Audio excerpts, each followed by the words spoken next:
Good evening, everyone. My name is Dr. April Demito. I will be your professor for the next 16 weeks as you start the MSN Core. The MSN Core includes Advanced Pathophysiology 1 and 2, Advanced Pharmacology 1 and 2, and Advanced Health Assessment 1 and 2. Now, once you enter the core, we may have students in the core that are not moving forward into the F&P track. They may be leadership or education focused students. However, it is required for your advanced degree to take these 3 courses. The content is geared heavily towards the nurse practitioner student. However, I think that the information that you will learn in these 3 courses will benefit you greatly as you move out into leadership and education roles. I'm making this little video because I think that this course is different than other courses, and I thought that it may help the flow a little bit if you can see the expectations of the coursework. Now, I will be putting in all of the course dates and due dates and all of that. That'll be in by tomorrow. But I wanted to go over some of the information that I find will be helpful to you. I've been teaching this course for a very long time, so I've been able to identify some tips that may be helpful to you. So this is our page here, and you'll see that I make announcements often, so don't be surprised by that. I think one of my greatest pieces of advice to you is to check your email frequently. If you're not checking your announcements, if you're not checking your email, you may miss some very important information that will help you in assignments. I really am here to mentor and guide you on your journey to become an advanced practice nurse. And I work very hard to ensure you have the tools needed for success. So I make little videos and little tools that you can use to help you with many of the assignments. So if you don't take advantage of those tools, and I see that you've not followed the directions for the assignments, your assignments will suffer for it. So I like to get that right up front. I'm very open to students. I work a lot. I'm the assistant FNP program director, and I also work at least 1 day a week in clinic. So I'm very busy. However, you are so important to me. The best way to get in touch with me is through email. I have my email account synced to my iPhone, and I generally will answer you quickly. According to Olivet policy, we actually have a couple of days to return messages, but in reality, that doesn't happen. So for me, if I've not responded to you within a few hours, I may be in a meeting or not have access to my phone. So if you don't get a response from me and you have a matter of urgency, please send me another email. We discourage students from texting faculty, so that's something that we really try to avoid using, and that's one of the reasons that we ask that faculty not post personal phone numbers. But I think you'll find that I get back to you pretty quickly. Now, there is going to be I think that this is one of the most difficult courses that you'll take, but I also think it's one of the most important courses that you'll take. Advanced pathophysiology in graduate school is much different than the undergrad, and I remember the undergrad being extremely difficult as well. I taught undergrad pathophysiology for a while, and the concepts are similar. However, now you're going to be applying those concepts into the identification of illness and the treatment of illness. So you're going to need to transition from the role of being a nurse who takes orders from a healthcare provider to an advanced practice nurse who gives orders to a nurse. So it's a transition that will take some time for you to adapt to, and we're here to help you in that transition. All right, so here's the page, the announcement section, and the syllabus. The syllabus is not unlike the syllabus that you'll see in other coursework. So it starts out the same. In this course, you're going to use RealDX. RealDX is a wonderful tool. They are real patients that have been videotaped. There are wonderful aspects to it, but there are some limitations as well. You may not get all the information that you want from the the video, but I think it's wonderful. You should have received an invitation to join RealDX in your mail. If you didn't, I want you to look in your junk mail because you need to respond to it within 48 hours or the link will no longer work. If you don't have access to RealDX and your email has expired, I want you to email Myrna King at myrna.king at Olivet. Oh no, that's not her email. Her email is mking at olivet.edu. And she will be able to help you. You can send her an email, and if you're not able to access her, just let me know and I will forward that on to her.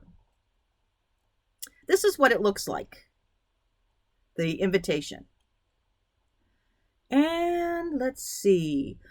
Special requirements. You will begin taking examinations. And I know your classes that you've been in previous, there were no examinations, but we have exams here.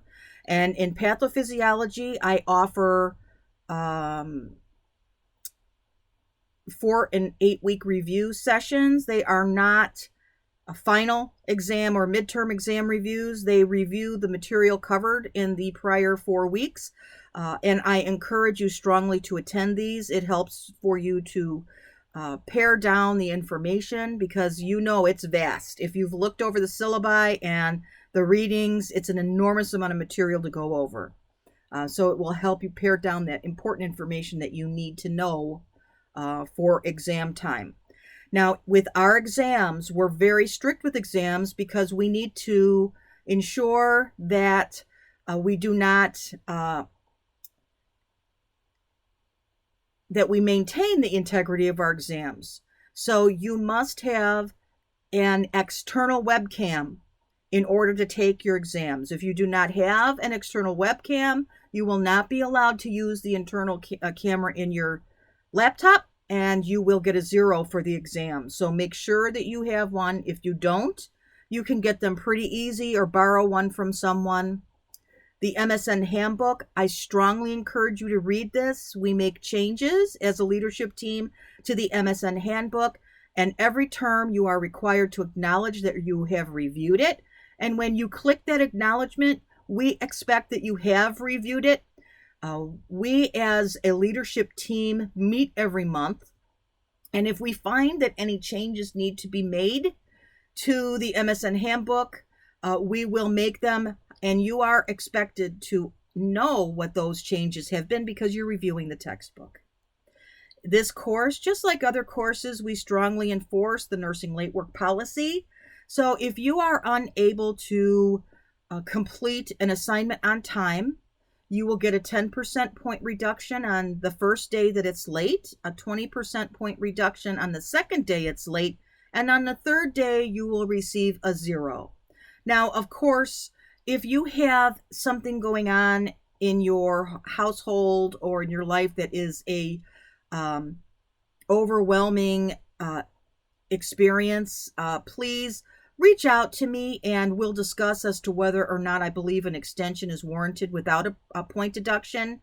However, this is the minimum for I will not accept I'm working a lot or things of that nature. I got called into work. No, you know well in advance when assignments are due, and it's not a good idea to wait until the day before or the day that they're due to start them. And I know just as I completed my doctorate degree about, well, it's almost 2 years now. In May, it'll be 2 years. And with my busy work schedule, I knew in order to stay on task, I had to be ahead of the game. So I would actually do assignments way ahead and then post them when they were due. And it worked really well. There was one time it didn't work well for me. I had done an assignment, and when I came home to check my work on a Sunday after working a 10-hour shift, I realized that I had misinterpreted the expectations of the assignment. And in my effort to redo the assignment in a short amount of time, I didn't submit it until 12:05 a.m. and received a point reduction for it being late. Now, that's terrible. We think, oh my gosh, it was only 5 minutes late. But yes, we have great expectations for students there at the doctorate level and at the master's degree level, of course. So we expect your work will be done on time. We also expect that your work will be done in a scholarly fashion. Your grammar will be correct. Your APA format will be correct. Now, we all know that APA is changing to an upgraded system, but we are not yet expecting students to adopt that new formatting, so it's okay to keep doing things the way you've been doing. In our program, you can see that this is what the grading scale is. You have to get a C in this course in order to move forward. Anything below a C is not passing. We have policies here and the course overview grid. So if you click on this, you'll see what the expectations are week to week, what the discussion forums are, appendix that will help guide you. I think that one of the most important guides for you are the appendices. So make sure that you follow the appendices appropriately. If you do, then you're much likely to get greater point value on your discussion points and on your assignments. On our course summary, you can see here that the midterm and final exams are here. They're already assigned. Okay. Plagiarism check for instructors. So that's our Turnitin. I don't expect that you will use Turnitin for discussion posts. But when you're writing your paper, I expect that you will have less than 25%. And when we say 25%, that doesn't mean that if you get 25%, that's great, and 25% of the paper is plagiarized. In graduate level education, you are to take your research and paraphrase it in your own words and cite it. I don't like it when students use quotes. And anything that is, if I see a couple of sentences that are noted as plagiarized, that's plagiarism. And even though your score is less than 25%, I won't accept it. So I look at all those things. Now let's go into the modules.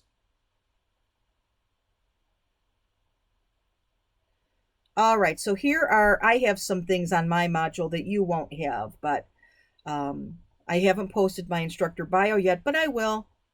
Questions for the instructor, I actually don't like that, so I'm going to turn it off, because if you email me, I'll get it faster. You have some wonderful APA format resources here and a link to the MSN handbook. Your acknowledgement that you must do, and I require this of everyone. There's no point value, but it has to be done. Now, I also advise students to sign up for your proctored exams as soon as you possibly can. There are certain time slots, and I want you to be able to get a time slot that works for you. So sign up for your proctored exams as soon as you possibly can. So week 1, here we have our objectives. I'm going to click on this, and you may recognize that there are some changes to Canvas. They've made some upgrades, so the formatting is a little different. We have PowerPoints, and this is what our objectives are for week 1. Okay, I'm going to click back. And materials here.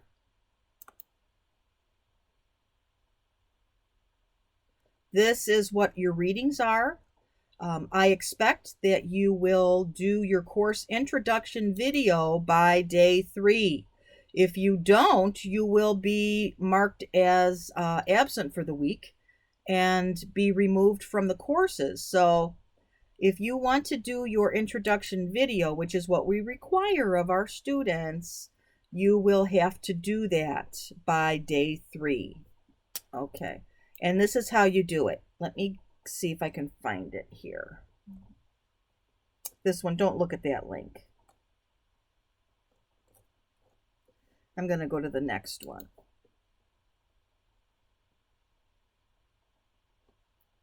Here's the introduction form. Oh, look, Yolanda already did hers. Wonderful, wonderful, wonderful. So I want you to make a video in here. I think I'll make one too, just so that we're all doing the same thing.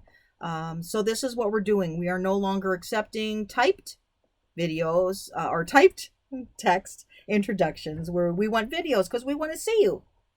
And so that's what we're going to do. That needs to be submitted by day 3. All right, so now I'm going to go back to Real DX because that's the big learning curve, I think. Once you get it, you're going to get the hang of it. Everything's going to be wonderful. Now, in Pathophysiology 1 and 2, there is group work. But in Pathophysiology 1, the group work does not start until week 7. Okay? So weeks 1, 2, 3, 4, oh, I'm sorry, I'm wrong. Weeks 1, 2, weeks 3, 4, those are individual. So you will be submitting individual cases. And then you'll see in your groups, and we'll go there in a minute, for starting in week 5, you'll be doing group work. Okay, and we'll talk more about that when the time comes. But for right now, let's talk about individual work. So you will be doing individual work until week 5. So no group work. These are individual case studies. You are already put in a group. You are either in group 1, 2, or 3. And all that does is tell me that these are the cases you're going to be working on over the next 2 weeks. So over weeks 1 and week 2, you are going to be doing working on cases 504 and 391 if you're in group 1. Okay? Now, tomorrow, you are going to see that the patient videos are available and you should review them. Students will work to create a list of subjective and objective information relevant to their differential diagnosis with rationale for each diagnosis made. And I'll elaborate that on that a little bit more. Each individual student posts a differential diagnosis, including subjective and objective information from the patient video, any additional labs and diagnostic testing that you think should be ordered, and then I want you to come up with a differential diagnosis. This is due week 1, day 3 by midnight. Okay, so that's a big thing. And I'm going to give you some resources on how to determine the difference between subjective and objective information and how to develop a differential diagnosis. So these first 4 weeks, when you're doing individual work, I am going to be teaching you how to develop a SOAP note. A SOAP note is how providers document. It is a way of obtaining information and gathering facts so that they can determine what the most likely diagnosis is for the patient that presents. It also allows you to formulate a treatment plan. So, this is what we're going to be working on for the next 4 weeks, is how to develop this note. And it is, it's not as easy as you think it may be. So it's going to take some work and some thinking, but you'll get it. The SOAP notes that you submit early on in Pathophysiology 1 will look nothing like the SOAP notes that you submit as you are about to complete Pathophysiology 2. So I don't want you to be worried about that. Now, on Thursday, you're going to see that the differential diagnosis will be revealed for each video. And I want you to compare your differential diagnosis with that of the healthcare provider. Discuss any discrepancies. So it's not enough just to make a paragraph. You have to actually identify your differential diagnoses, the provider's differential diagnoses, why you think that you were on the same wavelength as him, and if you weren't, why weren't you? You're going to compare those and notice discrepancies. Then you will develop a final diagnosis, and you must include rationale and then submit that diagnosis with the rationale by Sunday at midnight. And this needs to be extensive. This is not something that I want you to, it's not a sentence. It's often not a paragraph. You have to prove to me why the diagnosis you chose was appropriate for that patient. Now, I'm going to stop it there because I don't want to delve any deeper. I want you to absorb everything that I've discussed today, and then I'm going to submit to you some videos that I want you to watch on how to develop subjective and objective data and differential diagnoses. And that's all I want you to focus on for until at least Wednesday. Once I see what you've submitted on Wednesday, or actually Thursday, then you more than likely will get another either announcement or video from me so that I can help clarify. I am very interactive with my students, and the one thing that I insist on is that if I have made a notation on your discussion post, that you must respond to it. So I will be looking for that. If you don't do that, points will be deducted. And in this course, every point counts. So I don't want you to lose points by a minor omission. So I know that it's a lot to absorb, but I think that you're going to find, even though this is a hard course, once you get into the FNP track courses, that you're going to find that this is so beneficial, that the concepts that you'll be learning in this course will help you so much. So until then, I'll sign off and wish you a good evening.